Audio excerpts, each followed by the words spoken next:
ഡൽഹി ജന്തർ മന്ദറിൽ നിന്നും ഇപ്പോൾ പുറത്തു വരുന്ന വാർത്തകൾ കാണുമ്പോൾ ഒരു കാര്യം ഉറപ്പിച്ചു പറയാം. ഭരണകൂടത്തിന് നല്ല അസലായിട്ട് പൊള്ളിയിട്ടുണ്ട്. BJP കോട്ടകളുടെ അടിത്തറ ഇളക്കുന്ന തരത്തിൽ ജന്തർ മന്ദറിൽ കത്തിയേരിയുന്ന ഈ ജനകീയ പ്രതിഷേധം കണ്ട് ഭയന്ന് വിറച്ചവർ ഒടുവിൽ തങ്ങളുടെ സ്ഥിരമായുധമായ കായിക ഗുണ്ടായുസവുമായിട്ട് തെരുവിലിറങ്ങിയിരിക്കുകയാണ്. രാഷ്ട്രീയമായി നേരിടാൻ ത്രാണിയില്ലാതെ വരുമ്പോൾ അർദ്ധരാത്രിയിൽ ആയുധവുമായി ഇറങ്ങുന്ന ഭീരുക്കളെ പോലെയാണ് ഇന്ന് ജന്തർ മന്ദറിലും ചിലർ പെരുമാറിയത്. CJP നയിക്കുന്ന ഈ അതിശക്തമായ സമരത്തിന് മുന്നിൽ BJPക്ക് ഏറ്റപ്രഹരം ചെറുതല്ല. ആ രാഷ്ട്രീയ അടിയുടെ ആഘാതം താങ്ങാനാകാതെയാണ് സമരം പൊളിക്കാൻ RSS അനുകൂല മുദ്രാവാക്യങ്ങളുമായി ഒരു സംഘം വാടക ഗുണ്ടകൾ സമരപന്തലിലേക്ക് അതിക്രമിച്ചു കയറിയത്. അവിടെ സമരം നയിച്ച CPI ദേശീയ വക്താവ് ആനി രാജയെ അവർ ക്രൂരമായി കൈകാര്യം ചെയ്തു, തള്ളി നിലത്തിട്ടു. ഇനി ആനി രാജയ്ക്ക് പുറമെ മറ്റൊരു വനിതാ നേതാവിനും നിരവധി യുവാക്കൾക്കും നേരെ ഈ ഫാസിസ്റ്റ് ക്രിമിനലുകൾ കയ്യേറ്റം നടത്തിയ കാഴ്ചയും അവിടെ കാണാമായിരുന്നു. ഒരു മുതിർന്ന വനിതാ നേതാവിനെ പോലും പൊതുമധ്യത്തിൽ ആക്രമിക്കാൻ ഇവർക്ക് ധൈര്യം വരുന്നുണ്ടെങ്കിൽ ഇവർക്ക് പിന്നിൽ പ്രവർത്തിക്കുന്ന രാഷ്ട്രീയ ശക്തി എത്രത്തോളം ഭയന്നിട്ടുണ്ടാകുമെന്ന് ഊഹിക്കാവുന്നതേയുള്ളൂ.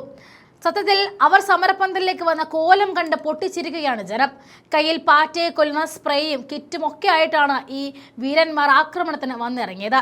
കേൾക്കുമ്പോൾ ചിരി വരുമെങ്കിലും സംഗതി വളരെ വ്യക്തമാണ്. ജനങ്ങളുടെ അവകാശങ്ങൾക്ക് വേണ്ടി പോരാടുന്ന പ്രതിപക്ഷത്തെയും ജനങ്ങളെയും ഇവർ കാണുന്നത് വെറും പാറ്റകളെ പോലെയാണ് എന്നതാണ്.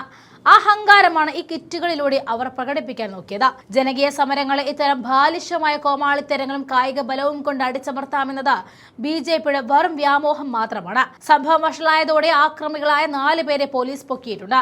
വെറും ഒരു പ്രകോപനത്തിൽ ഓടി വന്നവരല്ല, മറിച്ച് ഇത്തരം ക്രിമിനൽ കൊട്ടേഷനുകൾ സ്ഥിരമായി നടത്തുന്ന പ്രൊഫഷണൽ കുഴപ്പക്കാരാണ് എന്നാണ് പോലീസ് തന്നെ പറയുന്നത്.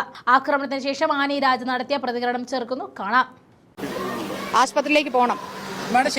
ആക്രമണം എന്തെന്നാണ് അതൊന്നും വ്യക്തമാക്കി. ആക്രമണം അതാ ഞങ്ങൾ മുദ്രാവാക്യം വിളിച്ചുകൊണ്ടിരിക്കുമ്പോൾ വലിയ കൂട്ടത്തോടെ വന്നിട്ട് അതിന്റെ അകത്ത് ഇടയ്ക്ക് ഒരു വീഡിയോ എടുക്കുന്നുണ്ട് ഒരാൾ. അയാൾ മൈക്ക് കൊണ്ടുവന്ന് എന്റെ മുഖത്തേക്ക് കൊണ്ടുവന്ന് അടിച്ചു. അപ്പൊ ഞാനത് തട്ടിമാറ്റി.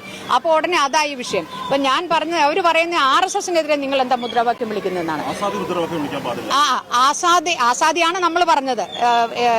അതും വിളിക്കാൻ പാടില്ല. അതും നിങ്ങൾക്ക് എന്ത് ആസാദ്യം ഇല്ലാത്തതെന്ന് വേറൊരു ചോദ്യം. RSSനെതിരെ നിങ്ങൾ മുദ്രാവാക്യം വിളിച്ചു, ഷർജിൽ ഇമാമിന് വേണ്ടി മുദ്രാവാക്യം വിളിച്ചു, ഇതൊക്കെയാണ് പറയുന്നത്. വിദ്യാർത്ഥികൾ അവിടെ AISFന്റെ വിദ്യാർത്ഥികൾ അവര് മുദ്രാവാക്യം വിളിച്ചുകൊണ്ട് ഫൂലെയുടെയും അംബേദ്കറിന്റെയും ഭരണഘടനയുടെയും ഒക്കെ പേരിൽ മുദ്രാവാക്യം വിളിച്ചുകൊണ്ട് അപ്പൊ അവരോടൊപ്പം ചേർന്നുകൊണ്ട് ഞങ്ങൾ മുദ്രാവാക്യം വിളിച്ചുകൊണ്ട് അവിടെ നിൽക്കുകയായിരുന്നു ഈ CJPയുടെ പ്രൊട്ടസ്റ്റിന്റെ വേദിയിൽ.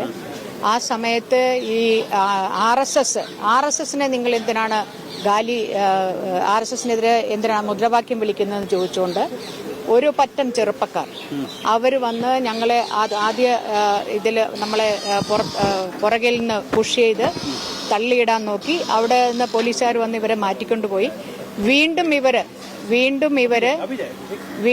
ഇവര് ഒരു വലിയ ഗ്രൂപ്പ് വന്ന് ഞങ്ങളെ. അപ്പൊ ഞാൻ അവരോട് പറഞ്ഞു, ഞാൻ കമ്മ്യൂണിസ്റ്റാണ്, നിങ്ങൾ കമ്മ്യൂണിസ്റ്റുകൾക്കെതിരെ മുദ്രാവാക്യം വിളിച്ചോളൂ, ഇതൊരു ജനാധിപത്യ രാജ്യമാണ്, ഇവിടെ എല്ലാവർക്കും മുദ്രാവാക്യം വിളിക്കാനുള്ള അവകാശമുണ്ട് എന്ന് പറഞ്ഞിട്ടും ഇവർ കൂടുതൽ ആളുകളെ കൊണ്ടുവന്ന് ഞങ്ങളെ പുറകിൽ നിന്ന് തള്ളി ഒരുപാട് പുഷ് ആൻഡ് പുൾ എന്നുള്ള രീതിയിൽ അവർ ഒരുപാട് മോശം വാക്കുകൾ ഉപയോഗിച്ചു. ഞാൻ വീണില്ല. എന്റെ ഒരു യങ് കോംറേഡും അതുപോലെ തന്നെ ഞങ്ങളുടെ ദേശീയ മഹിളാ ഫെഡറേഷന്റെ അഖിലേന്ത്യാ ജനറൽ സെക്രട്ടറി നിഷ സിദ്ധു ഇവരെയും ഭയങ്കരമായിട്ട് തള്ളി വീഴിച്ച് അവരുടെ കാലിന് സ്പ്രെയിൻ ആയിരിക്കുകയാണ്. അപ്പൊ അതിന്റെ കംപ്ലൈന്റ് എഴുതി കൊടുക്കാൻ വേണ്ടിയാണ് ഞങ്ങൾ ഇവിടെ വന്നത്. 4 പേരെ പിടിച്ചിട്ടുണ്ട്. ആ 4 പേർ ഇവിടെ പതിവായി ഇത്തരത്തിലുള്ള കുഴപ്പമുണ്ടാക്കുന്നവരാണ് എന്നുള്ളത് ഇവിടെ സീനിയർ പോലീസ് ഓഫീസർ അവരോട് സംസാരിക്കുമ്പോൾ എനിക്ക് മനസ്സിലായി. അതിൽ അവർ പറയുന്നുണ്ട്, നിന്നെ എപ്പോഴും കണ്ടിട്ടില്ല, ഇവിടെ എവിടെയോ കണ്ടതാണ്, പക്ഷെ ഇവരുടെ കൂടെ ഉണ്ടായിട്ടില്ലല്ലോ എന്ന് പറഞ്ഞ ഇവരിവിടെ പതിവാണ്. ഇങ്ങനെ ഒരു ഗ്യാങ് ഉണ്ട് ഇവിടെ. സമരം പൊളിക്കുക, ഇതുപോലെ ഉപദ്രവിക്കുക എന്നുള്ളതാണ്. അങ്ങനെ പൊളിച്ചുകൊണ്ട് സംഘർഷം ഉണ്ടാക്കുക, ഈ സംഘർഷത്തിൽ കലാശിക്കുക എന്നുള്ള ഒരു അജണ്ടയോടെ വന്ന് ആണ് സ്ത്രീകളടക്കമുള്ളവരെ ആക്രമിച്ച് ഇത്തരത്തിലൊരു സീൻ ക്രിയേറ്റ് വിളിച്ചു എന്നാണ് അവർ പറയുന്നത്. എന്നിട്ട് ഇവിടെ വന്നിട്ട് പോലീസുകാരോട് ഷർജിലിന്റെ എന്തൊക്കെയോ പേര് പറഞ്ഞ മുദ്രാവാക്യം അവർക്ക് വേണ്ടി ഞങ്ങൾ ബാബാ സാഹബ് അംബേദ്കർ, ഫൂലെ, സംവിധാൻ ഇതൊക്കെ ചേർത്താണ് ഞങ്ങൾ മുദ്രാവാക്യം വിളിച്ചത്. പ്രധാൻ റിസൈൻ ചെയ്യണം, ഈ ആവശ്യമൊക്കെ ഉന്നയിച്ചുകൊണ്ടാണ് ഞങ്ങളുടെ മുദ്രാവാക്യം. അതിന്റെ ഇടയിലാണ് ഇവർ വന്ന് ഞങ്ങളുടെ AISFന്റെ വിദ്യാർത്ഥികളെ ആക്രമിക്കാൻ നോക്കി. അത് തടയാൻ ഞങ്ങൾ ശ്രമിച്ചു. അതിനുശേഷമാണ് ഞങ്ങൾക്കെതിരെ ഒരു വലിയ സംഘം വന്ന് പുറകിൽ നിന്ന് തള്ളി വീഴ്ചത്. ഇത് വളരെ ബോധപൂർവമായിട്ടുള്ള ഇതില് ഇപ്പൊ വേറൊരു കാര്യം പറയേണ്ടത്, ഇതിനകത്ത് നിൽക്കുന്ന ഒരാളുടെ 2 വീലർ ഇവിടെ എവിടെയോ ഉണ്ട് വെളിയിൽ. അതാരോ പോലീസ് ലിഫ്റ്റ് ചെയ്തുകൊണ്ട് പോകുന്നു എന്ന് പറഞ്ഞിട്ട് ഒരു പോലീസുകാരൻ അവന്റെ കയ്യിൽ നിന്ന് ചാവി വാങ്ങി ആ 2 വീലർ സുരക്ഷിതമായി വെച്ചിരിക്കുകയാണ് ഇവിടെ. എന്നിട്ട് തിരിച്ചു കൊണ്ട ചാവി കൊണ്ട് കൊടുത്തു അവന്റെ കയ്യിൽ. സേഫ് ആയിട്ട് ഞാൻ വെച്ചിട്ടുണ്ടെന്നാണ് പറയുന്നത്. അപ്പൊ ഇതെല്ലാം ഒരു സെറ്റിംഗ് ആണ്, പോലീസുമായി ചേർന്നിട്ടുള്ള സെറ്റിംഗ് ആണ് എന്നുള്ളത് കുറച്ചു നേരം ഇവിടെ ഇരുന്നപ്പോൾ തന്നെ നമുക്ക് മനസ്സിലായിട്ടുണ്ട്. ഇവര് ഒരു എന്താണ് നിരന്തരമായി പ്രോബ്ലം ക്രിയേറ്റ് ചെയ്യുന്നവരാണ്. ഇവർ സുപരിചിതരാണ് ഇവിടുത്തെ പോലീസിനും പോലീസ് ഓഫീസർമാർക്കും.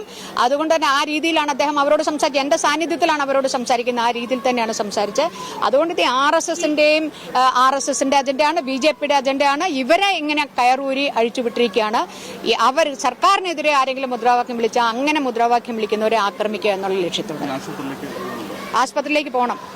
ശരിക്കും ആക്രമണം എന്തെന്നാണ് അതൊന്നുകൂടെ ഒന്ന് വ്യക്തമാക്കി. ആക്രമണം അതാ ഞങ്ങൾ മുദ്രാവാക്യം വിളിച്ചുകൊണ്ടിരിക്കുമ്പോൾ വലിയ കൂട്ടത്തോടെ വന്നിട്ട് അതിന്റെ അകത്ത് ഇടയ്ക്ക് ഒരു വീഡിയോ എടുക്കുന്നുണ്ട് ഒരാൾ. അയാൾ മൈക്ക് കൊണ്ടുവന്ന് എന്റെ മുഖത്തേക്ക് കൊണ്ടുവന്ന് അടിച്ചു. അപ്പൊ ഞാനത് തട്ടിമാറ്റി. അപ്പൊ ഉടനെ അതായി വിഷയം. അപ്പൊ ഞാൻ പറഞ്ഞത് അവര് പറയുന്ന RSSനെതിരെ നിങ്ങൾ എന്താ മുദ്രാവാക്യം വിളിക്കുന്നതെന്നാണ്. ആസാദിയാണ് നമ്മൾ പറഞ്ഞത്. അതും വിളിക്കാൻ പാടില്ല. അതും നിങ്ങൾക്ക് എന്ത് ആസാദ്യം ഇല്ലാത്തതെന്ന് വേറൊരു ചോദ്യം. RSSനെതിരെ നിങ്ങൾ മുദ്രാവാക്യം വിളിച്ചു, ഷർജിൽ ഇമാമിന് വേണ്ടി മുദ്രാവാക്യം വിളിച്ചു, ഇതൊക്കെയാണ് പറയുന്നത്. അങ്ങനെ പറഞ്ഞാണ് ഞങ്ങളെ ആദ്യം തന്നെ വന്ന് ആക്രമിച്ച് ഈ ഞങ്ങളുടെ ചെറുപ്പക്കാരെ വിദ്യാർത്ഥി സഖാക്കളെ ആക്രമിക്കാൻ തുടങ്ങിയപ്പോൾ അവിടുന്ന് ഞാൻ ഒരു വിധത്തിൽ അവരെ രക്ഷപ്പെടുത്തി വേറൊരു സ്ഥലത്തേക്ക് മാറ്റി നിർത്തിയതാണ്. അങ്ങനെ മാറ്റി നിർത്തിയതാണ് ഇവർ വേറെ വലിയ സംഘം വന്ന് ഞങ്ങളെ പുറകിൽ നിന്ന് പുഷ് ചെയ്ത് അപ്പൊ ഇവര് വീണ് ഇവർക്ക് പരിക്ക് പറ്റിയത്. അല്ല, അവർ 4 പേരുണ്ട്. അവർ പതിവായിട്ടുള്ളവരാണ്.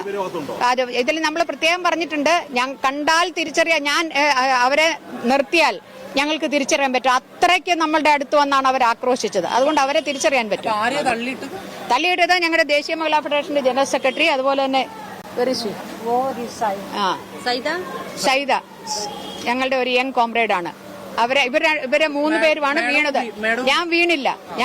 എന്നെ അവർ പുറകിൽ നിന്ന് പുഷ് ചെയ്തു. പക്ഷെ ഞാൻ നമ്മുടെ ഒരു സഖാവ് ഉണ്ടായിരുന്നു, അവരുടെ പുറത്ത് ഞാൻ തടഞ്ഞു നിന്നു.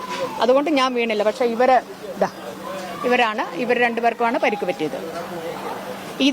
ഇത് പതിവായത് ഞാൻ ഇതിനു മുന്നേയും വേറെ ചില സന്ദർഭങ്ങളിലും നമുക്ക് ഇത്തരത്തിലുള്ള അനുഭവങ്ങൾ ഉണ്ടായിട്ടുണ്ട്. ചില സമരങ്ങൾ ചെയ്യാൻ വരുമ്പോൾ അത് പൊളിക്കാൻ വേണ്ടിയുള്ള ഈ ഒരു ഗ്യാങ്ങിന്റെ പ്രവർത്തനം ഇവിടെ നമ്മൾ നേരത്തെയും കണ്ടിട്ടുള്ളത്. ആ ഗ്യാങ് ഇപ്പോഴും സജീവമാണ്. അത് പോലീസിന്റെ അറിവോടെ സജീവമാണെന്നുള്ളതാണ് ഏറ്റവും ഞെട്ടിപ്പിക്കുന്ന കാര്യം.